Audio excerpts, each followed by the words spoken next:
اور دیکھیے کہ حضور صلی اللہ تعالیٰ علیہ وآلہ وسلم کی آمد سے قبل کیا تھا، ظلم ہی ظلم تھا، ہر طرف کفر و شرک کا راج تھا، ہر طرف ویرانی ہی ویرانی تھی، حکومت شیطانی تھی، قتل و غارت گری کا بصیرہ تھا، معمولی باتوں پر کٹ مرنا عام تھا، بچیوں کو زندہ درگور کر دیا جانا معیوب نہ تھا، عورت حیوانوں جیسی زندگی بسر کرنے پر مجبور تھی، ہر ایک کا الگ الگ خدا تھا، جس کی لاٹھی اسی کی بھینس کا قانون نافذ تھا، الغرض انسانیت تباہی و بربادی کے آخری دہانے پر پہنچ چکی تھی۔ دفعتاً چمنستان دہر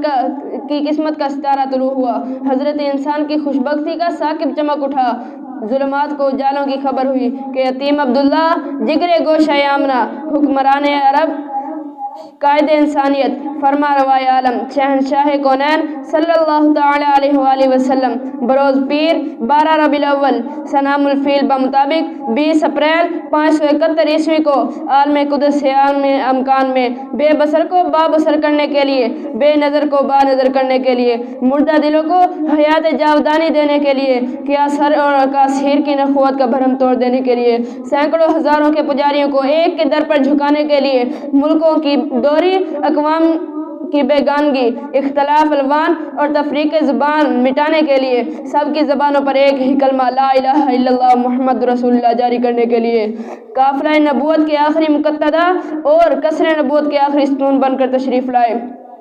سامعین محترم، آئیے میں آپ کو حروف تہجی کی زبانی میں اپنے آقا نور مجسم صلی اللہ تعالیٰ علیہ وسلم کی آمد مسعود کی ایک نرالی شان سناؤں۔ چنانچہ معلم کائنات کی آمد پر الف نے کہا اللہ کا رسول آ رہا ہے، با نے کہا بانی اسلام آ رہا ہے، تا نے کہا تاجدار مدینہ آ رہا ہے، سا نے کہا ثروت والا آ رہا ہے، جیم نے کہا جلیل القدر آ رہا ہے، حا نے کہا حبیب خدا آ رہا ہے، خا نے کہا خاتم النبیین آ رہا ہے، دال نے کہا دو جہاں کا امام آ رہا ہے، زال نے کہا ذالک الکتاب کہنے والا آ رہا ہے، را نے کہا رحمت للعالمین آ رہا ہے، زا نے کہا زمانے کا امام آ رہا ہے، سین نے کہا ساقی کوثر آ رہا ہے، شین نے کہا شافع محشر آ رہا ہے، صاد نے کہا صادق و امین آ رہا ہے، ضاد نے کہا ضعیفوں کا ماوا آ رہا ہے، طا نے کہا طاہر و مطہر آ رہا ہے، ظا نے کہا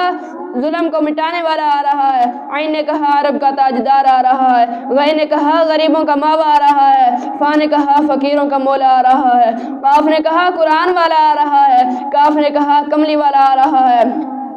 لام نے کہا لوح و قلم والا آ رہا ہے، میم نے کہا محمد رسول اللہ آ رہا ہے، نون نے کہا نبیوں کا سردار آ رہا ہے، وا نے کہا ودھا آ رہا ہے، ہا نے کہا ہادی برحق آ رہا ہے، اور یا پکار اٹھتا ہے یکتا اور انوکھی شان والا آ رہا ہے۔ یہاں شاعر ایک خوب انداز میں کہتا ہے، ارباب نظر کو کوئی ایسا نہ ملے گا، ارباب نظر کو کوئی ایسا نہ ملے گا، بندے تو مل جائیں گے مولا نہ ملے گا، تاریخ اگر ڈھونڈے گی ثانی محمد، تاریخ اگر ڈھونڈے گی ثانی محمد، ثانی تو بڑی چیز ہے سایہ نہ ملے گا، وما علینا الا البلاغ۔